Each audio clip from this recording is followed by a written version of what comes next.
Assalamualaikum warahmatullahi taala wabarakatuh dan salam sejahtera. Hai guys. Welcome back to my channel. Apa khabar? Cikgu doakan you all sihat-sihat, tenang dan ceria sentiasa. Alhamdulillah, dengan izinnya dapat kita berjumpa lagi dalam video kali ini yang bertajuk Penduduk dan Pertempatan di Asia Tenggara, Geografi Tingkatan 1. Hari itu kita dah menjelajah ke Asia Tenggara untuk melihat bentuk muka bumi dan saliran kan? Hari ini kita akan menjelajah sekali lagi dan kita akan fokus kepada taburan penduduk dan fungsi pertempatan bandar di Asia Tenggara. Wow! Tapi sebelum tu, mohon subscribe channel Cikgu dulu ya. Walaupun sesi persekolahan telah dibuka, Cikgu akan teruskan membuat video-video geografi dan berkongsi tips dalam geografi, insya-Allah. It's time to learn geography. Tajuk kita hari ini iaitu penduduk dan pertempatan di Asia Tenggara. Untuk tajuk ni kita akan belajar mengenai taburan penduduk di Asia Tenggara. Seterusnya, fungsi-fungsi pertempatan bandar utama di Asia Tenggara, dan seterusnya adalah bandar utama di Asia Tenggara. Okey, kita akan fokus dulu kepada taburan penduduk di Asia Tenggara. Okey, taburan penduduk didefinisikan sebagai sebaran penduduk di sesuatu kawasan atau sesebuah negara. Yang ni sama je macam taburan penduduk di Malaysia. Sama je guys. Begitu mudahnya geografi. Okey, untuk mengira taburan penduduk di sesuatu kawasan, ada formula, iaitu formula kepadatan penduduk, di mana jumlah penduduk dibahagikan dengan luas sesuatu kawasan. Pada umumnya, taburan penduduk di Asia Tenggara adalah tidak sekata, di mana terdapat 3 kategori taburan penduduk, iaitu terdapat kawasan berpenduduk padat, sederhana dan kawasan berpenduduk jarang. Jom kita lihat peta di manakah kawasan berpenduduk padat, sederhana dan jarang. Okey, ini adalah peta yang terdapat dalam buku teks Geografi Tingkatan 1. Okey, peta ini menunjukkan negara-negara Asia Tenggara lah, di mana terdapat 3 warna, iaitu warna merah menunjukkan kawasan berpenduduk padat, seterusnya warna coklat ataupun koko yang menunjukkan kawasan berpenduduk sederhana, dan kuning adalah kawasan berpenduduk jarang. Ayo kita lihat yang pertama dulu, yang berwarna merah. Okey, kalau di Vietnam, di Hanoi, okey, seterusnya di pinggir pantai, kawasan berpenduduk padat. Seterusnya terdapat di selatan Vietnam. Kalau tak silap, ini adalah Ho Chi Minh City. Seterusnya di Kemboja. Di Kemboja tidak. Seterusnya di Bangkok, di Teluk Siam berpenduduk padat, dan di sini juga Seterusnya di Myanmar, kalau tak silap ini adalah Rangoon. Okey, di kawasan Myanmar. Seterusnya kita ke semenanjung Malaysia. Well, seperti yang cikgu dah cakap hari tu, kawasan di semenanjung Malaysia berpenduduk padat di pantai barat. Seterusnya kita ke Indonesia. Wow, berpenduduk padat, merah Ini adalah Pulau Jawa. Seterusnya di Filipina, di Manila. Seterusnya ni adalah, kalau tak silap ni Luzon. Seterusnya kita beralih ke kawasan berpenduduk sederhana warna coklat ataupun koko. Yes, di Vietnam. Seterusnya di Phnom Penh, di Kemboja, berpenduduk sederhana. Di pedalaman juga di Thailand, biasanya kawasan berpenduduk sederhana ni terletak di pinggir-pinggir bandar. Okey, Myanmar. Seterusnya, okey, kalau di Malaysia, oh yang ni adalah Bandar Seri Begawan, dan di Kuching dan Kalimantan. Kalau tak silap sini adalah Pontianak. Okey, di Indonesia ni adalah Sumatera, okey, berpenduduk sederhana. Dan seterusnya tidak dilupakan di Timor Leste, Dili. Okey, dan di Manila, berpenduduk sederhana. Dan seterusnya adalah kawasan berpenduduk jarang dengan warna kuning.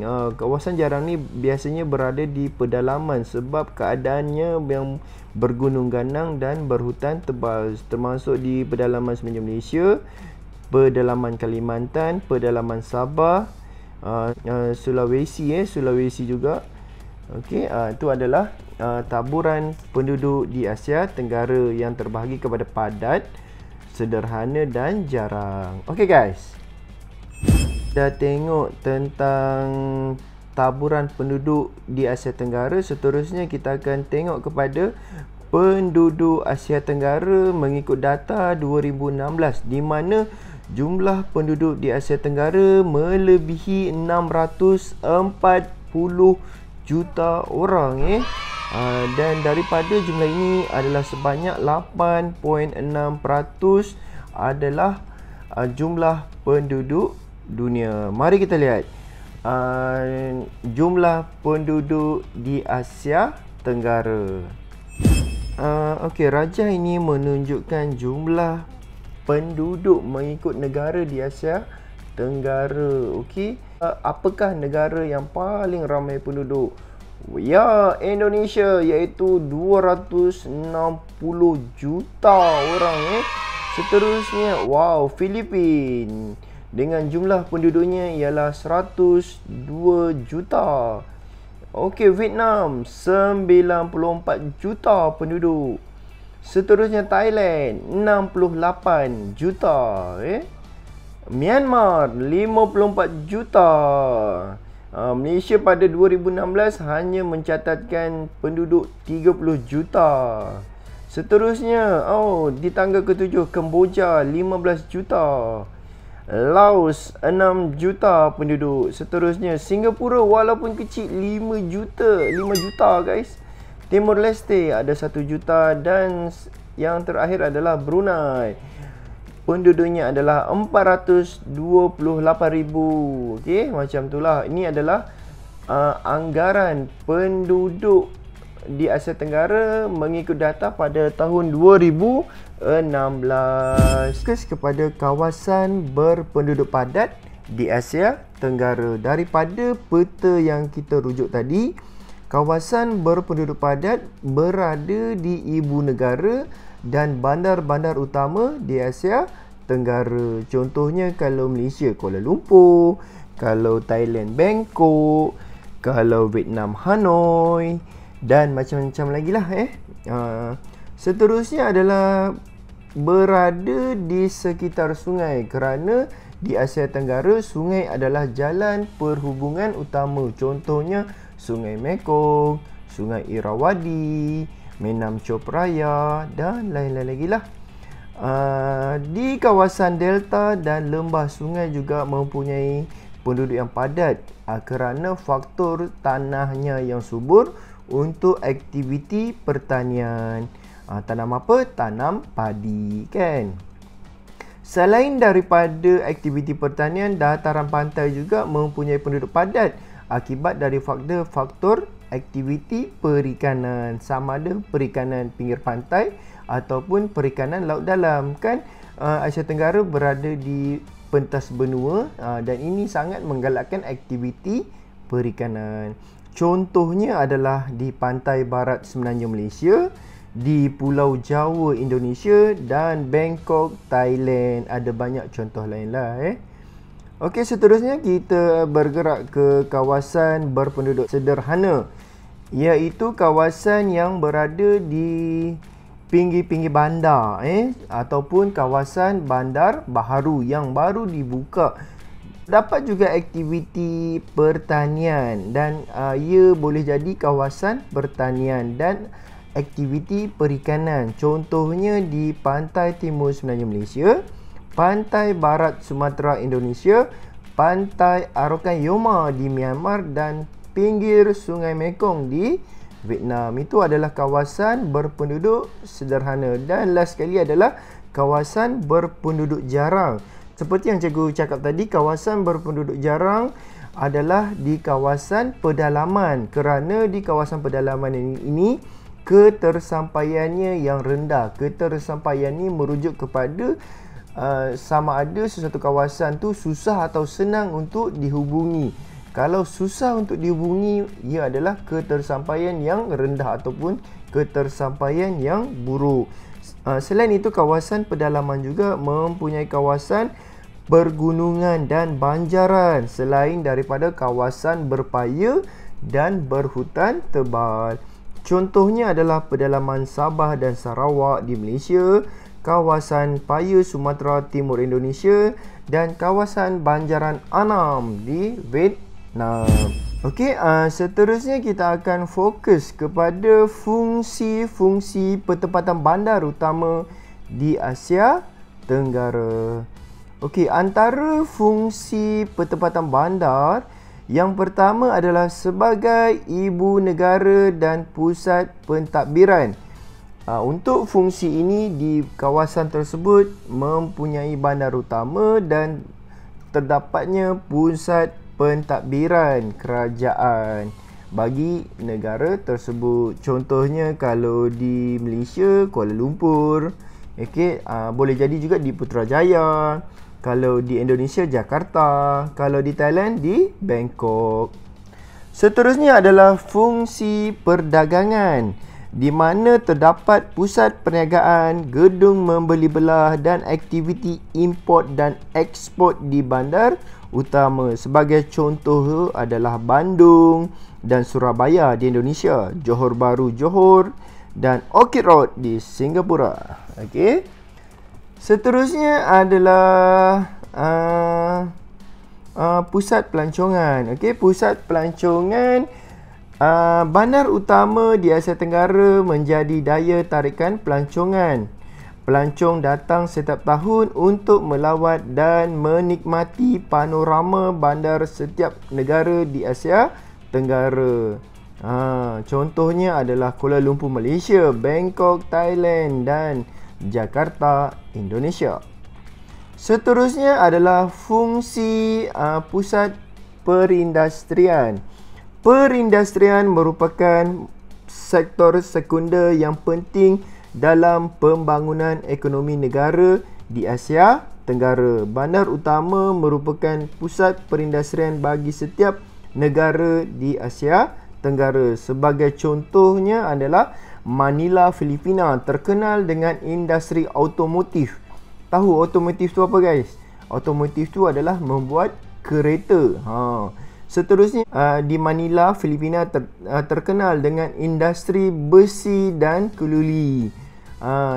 Contoh lain adalah Bangkok, Thailand, terkenal dengan industri elektrik dan elektronik dan industri makanan. Wow, sedap-sedap makanan di Thailand kan. Contoh-contoh ni, tengok gambar-gambar ni, guys. Okey, seterusnya kita akan bergerak dengan pusat perhubungan dan pengangkutan. Pusat perhubungan dan pengangkutan terletak di bandar utama di Asia Tenggara. Sebagai contoh, pusat pengangkutan yang terdapat di bandar utama ialah Lapangan Terbang Antarabangsa Soekarno-Hatta di Jakarta, Indonesia, dan Lapangan Terbang Antarabangsa Kuala Lumpur, KLIA. Bandar utama di Asia Tenggara juga mempunyai rangkaian internet laju dan telekomunikasi yang lengkap. Boleh, guys, itu adalah fungsi pertempatan bandar utama di Asia Tenggara. Bandar utama di Asia Tenggara. Untuk bandar utama di Asia Tenggara, kita akan refer 5 negara di Asia Tenggara, iaitu Thailand, Malaysia, Indonesia, Singapura dan Filipina. Okey, kita mulakan dengan Bangkok dahulu. Wow, Bangkok, guys. Di mana jumlah penduduk yang berada di Bangkok ialah 9.44 juta. Maksudnya 9.44 juta ni yang berada di Bangkok sahaja, bukan seluruh Thailand. Yang berada di Bangkok sahaja sebanyak 9.44 juta. Ini adalah data pada 2016. Di Bangkok adalah ibu negara Thailand. Maksud cikgu, Bangkok adalah ibu negara Thailand dan berfungsi sebagai pusat kegiatan ekonomi, pusat pelabuhan dan terkenal dengan jolokan Venice Timur. Seterusnya kita pergi ke Kuala Lumpur, Malaysia, di mana jumlah penduduk yang berada di Kuala Lumpur pada 2016 adalah sebanyak 1.76 juta. Okey, ia adalah ibu negara bagi Malaysia dan berfungsi sebagai pusat perindustrian. Kan banyak pusat perindustrian di Malaysia kan? Contoh dia di Shah Alam, Petaling Jaya. Mesti juga pusat perdagangan dan pusat pendidikan. Kuala Lumpur adalah bandar metropolitan yang terbesar di Malaysia, guys. Okey, apakah yang dimaksudkan dengan metropolitan? Terdiri daripada bandar raya dan kawasan pinggir bandar. Seterusnya ialah Jakarta, Indonesia, di mana jumlah penduduk di Jakarta ialah sebanyak 10.4 juta orang. Rekod ini adalah pada tahun 2016. Untuk di Jakarta sahaja 10 juta, guys. Selain itu, Jakarta berfungsi sebagai pusat kegiatan ekonomi, pusat pendidikan dan pusat perdagangan.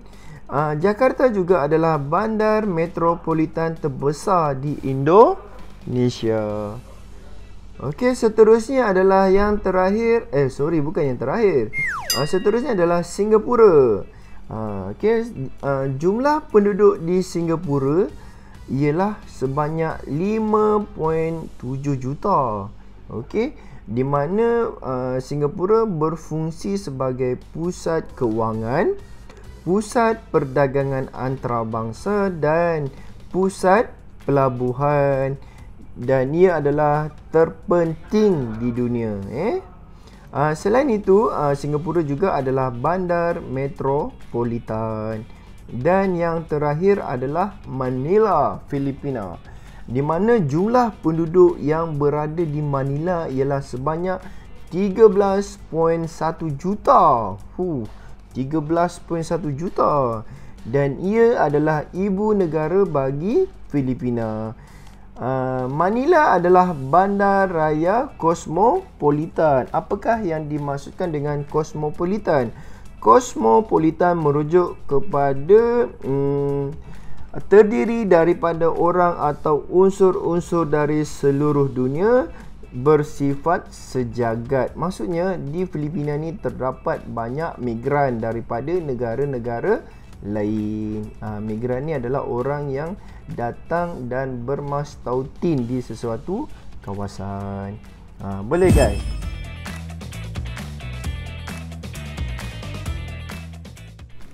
Alhamdulillah, kita telah mempelajari topik ini dengan jayanya. Thank you guys kerana menonton video ni sehingga habis. Cikgu harap you all faham dan enjoy dengan video ni ya. Cikgu rasa ini sahaja yang ingin cikgu sampaikan. Jangan lupa subscribe channel cikgu guys, untuk you all mendapat update video dan tips daripada cikgu ya. Okey, kita jumpa lagi pada video seterusnya. Wabillahi wattaufiq wal hidayah. Wassalamualaikum warahmatullahi taala wabarakatuh. Bye guys.